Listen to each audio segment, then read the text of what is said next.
Hey, what's going on, ladies and gentlemen? This is Rich of Review Tech USA, and before I get into today's topic, I just want to let you know that I am having some software troubles, and unfortunately, FPS week will have to be put on hold until March the 14th, which is next Monday. So, actually, it ends up being a good thing. Give me some requests, give me some ideas. I already have about 4 or 5 titles that I'm going to put up on Blistered Thumbs, but if you have something you really want to see, put it in the comments below and let me know, and I'll try to fit it into FPS week, which starts next Monday, March the 14th. Now on to today's topic. Alright guys, I got the inspiration for this topic from a guy called CMP Live on YouTube. I will have a link to the video below. The video is called "When Will the Xbox 360 Die?"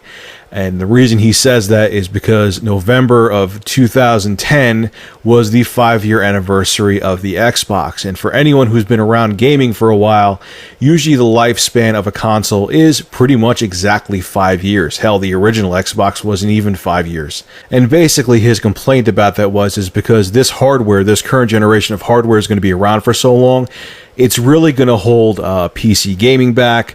The graphics are going to look really bad.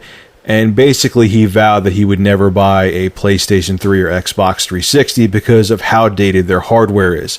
For you tech guys out there, I'll actually tell you how dated the GPUs are in both the PS3 and Xbox 360. In the PS3, it's called the RSX, or Reality Synthesizer. It has a 550 megahertz core.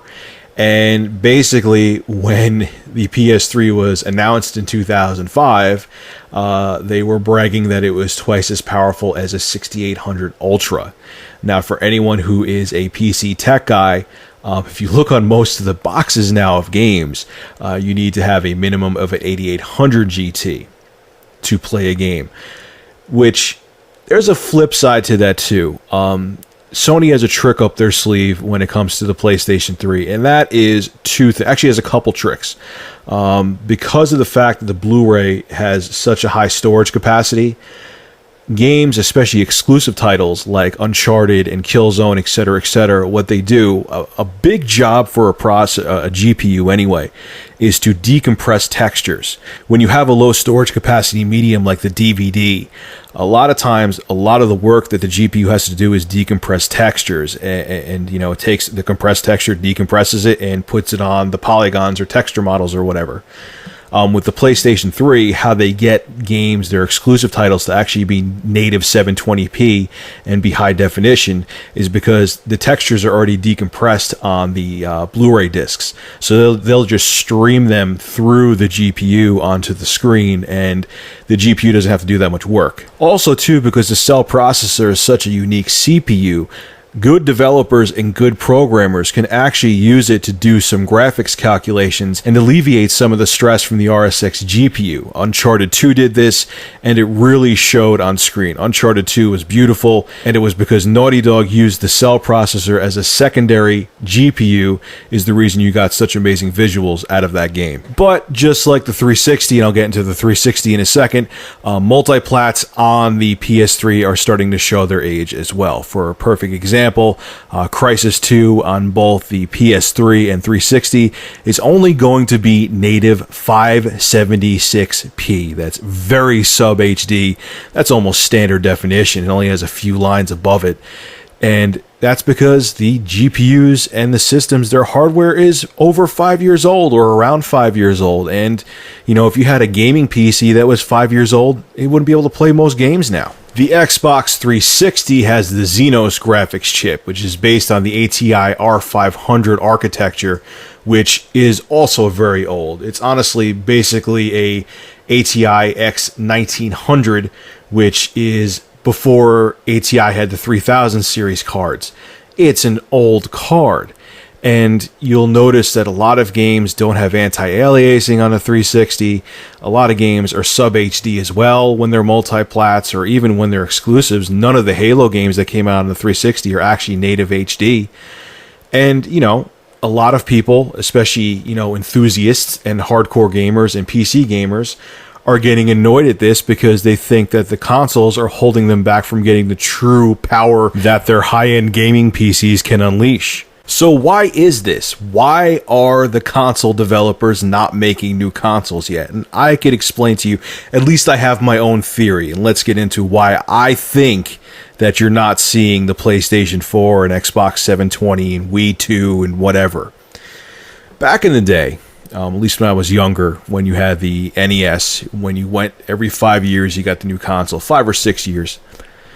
When you went from the NES to the Super NES or the Genesis, it was a huge leap in visuals. It was instantly noticeable. Even if you weren't a gamer, like, housewives would come over and be like, oh, wow, the Genesis looks so nice. It was just a huge visual difference. There was a big difference in sound, big difference in graphics. It was just a huge jump when you went from 8 to 16-bit. Then when you went from the 16-bit consoles to the PlayStation 1 and the Nintendo 64 and even the Saturn, you went from 2D to 3D. And it was a big jump again. But then after that, you went from the N64 to the Dreamcast. And yes, it was a big jump, but it wasn't as big. And then when you went to the PS2, which is the same generation as the Dreamcast, when you went from the PS2 to the original Xbox to the Xbox 360 and PS3, it was funny. It wasn't as big, the jump, and it was actually when the Xbox 360 came out. I remember G4, and I heard other tech journalists saying this. They were actually calling the Xbox 360 Xbox 1.5 because they said it was just looked like Xbox graphics with slightly more detail and in 720p. Because if you remember, when the 360 first came out, it was not able to output 1080p. So that's the thing. It's called the law of diminishing returns. And as technology keeps advancing, you're not noticing as big of a leap each time a new generation of hardware comes out.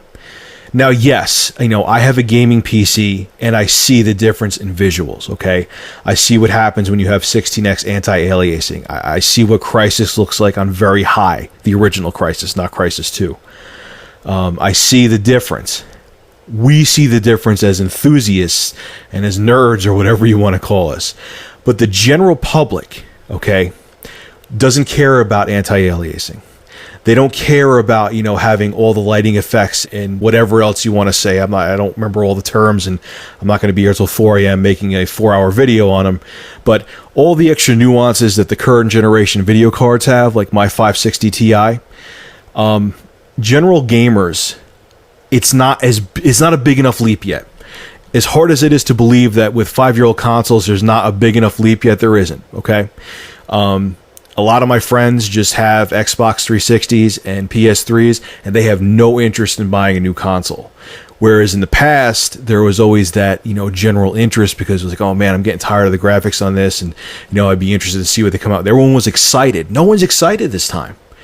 When games like, perfect example is I have Killzone 3. Eventually, one of these lifetimes, I'll review it. I put it up. I just got a 42-inch TV downstairs, and I hooked it up HDMI, and it still looks amazing. How do you tell someone who's not into building PCs or is not into PC gaming that they should go out and buy a new console when they just got Killzone 3? When the visuals and the motion blur and the lighting and when they have the blizzards and the snow effects, you can't tell someone who's not a hardcore tech enthusiast who just enjoys gaming that, oh yeah, man, you should see games with 16x anti-aliasing and super high textures and high resolution this and this and that and this and that. You tell them that, they don't care. And the developers, the hardware developers realize this. Granted, Call of Duty Black Ops on the consoles is, I think, native 640p. Don't quote me on that. But no one cares. They're fine with it. Yes, it looks better on the PC, but I had it for the console. And is it a huge difference? I'd be lying if I said it is. And I know that PC gamers are probably going to jump on me for that. And yes, I realize that what the PC is capable of. I have a fairly capable gaming PC. But the problem is that the general public doesn't care. And the law of diminishing returns has hit the industry like a ton of bricks. And on top of it, too, the hardware developers are loving this. Think about it. The the R&D, the research and development for the 360 and PS3 and Wii is long over with. They're just making money on the consoles now, and no one's demanding a new one, so they're raking in dough right now. I mean, the PS3 has sold almost 48 million units. The 360 is at 50 million. They're almost neck and neck. The Wii is at a shitload, whatever it is. And I mean, hell, the Wii has the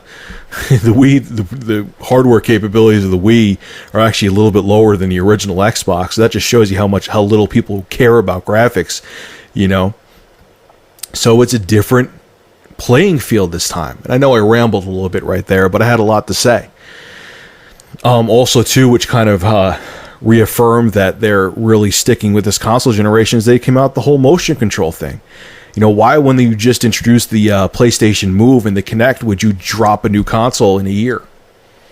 You know, I mean, I understand, guys who are PC gamers. I've seen what's on the other side of the fence. I've seen what Crysis looks like maxed out, and I understand your pain. But you have to understand, from a business sense and from a general public sense, they don't care about the slight nuances. They want to see a huge leap, and the technology isn't ready yet to give them that huge leap. This is Rich of Review Tech USA. Thank you for listening.